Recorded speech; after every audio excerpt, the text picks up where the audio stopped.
Ukraine launched unprecedented drone strikes deep inside Russia, targeting dozens of strategic bombers at several bases. Codenamed Operation Spider's Web, it was conducted by Ukraine's security service, the SBU, and was planned for a year and a half. The result was that there was an estimated $7 billion in damages, and 34% of Russia's strategic cruise missile carriers were hit. The massive attack happened hours before teams from Russia and Ukraine met in Istanbul for another round of peace talks, spurred by US President Donald Trump's push for a quick deal to end the 3-year war. The big question now is, how will the Trump administration respond to this operation? Several hours after the news broke, the only word from the White House was that President Trump was not given a heads up about Ukraine's massive drone strike on Russia. Trump, who has long been an ally of Vladimir Putin, recently vented his frustrations about the Russian president, calling him absolutely crazy and needlessly killing a lot of people in Ukraine. The attack occurred just days after the visit of Senators Lindsey Graham and Richard Blumenthal to Ukraine, where they announced that the US Senate will move ahead this coming week on their long-awaited bill to impose major additional sanctions against Russia. Do you support the Lindsey Graham Blumenthal bill that would levy sanctions on Russia? I don't know. I have to see it. I'll take a look at it. Will Trump let the sanctions bill pass the Senate? He could call Putin, point to Ukraine's latest military accomplishment as one more reason to accept his compromise solution for a ceasefire. That would be a clever way to leverage Ukraine's battlefield success to achieve Trump's own goal of durable peace in Ukraine.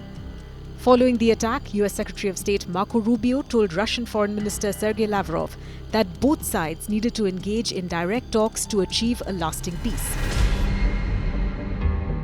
Ukraine regularly launches drones to strike targets in Russia in response to the Russian invasion of 2022. But the modus operandi used this time was different.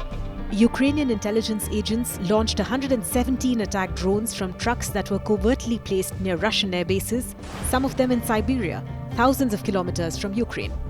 Drones were smuggled into Russia in advance. They were concealed under the roofs of wooden cabins installed on trucks. At the time of the attack, the structure's roofs were opened remotely to let the drones fly towards their short-distance targets. More than 40 aircraft were known to have been hit in the operation, including Tu-95 and Tu-22M3 strategic bombers and one of Russia's last few remaining A-50 surveillance planes. Russia claimed to have arrested several suspects, including the driver of a truck from which a drone had taken off. But Zelensky said that people involved in preparing the attacks were extracted from Russian territory in time. Ukraine's attack will force the Russians to review where they have their strategic aviation assets based and how the bombers and associated based infrastructure is protected. This may force the Russians to move their aircraft more frequently to avoid detection or potentially even redeploy air defense assets. Depending on just how many aircraft have been destroyed or damaged, Russia could reduce the number of bombers that can carry and launch long-range missiles against Ukraine.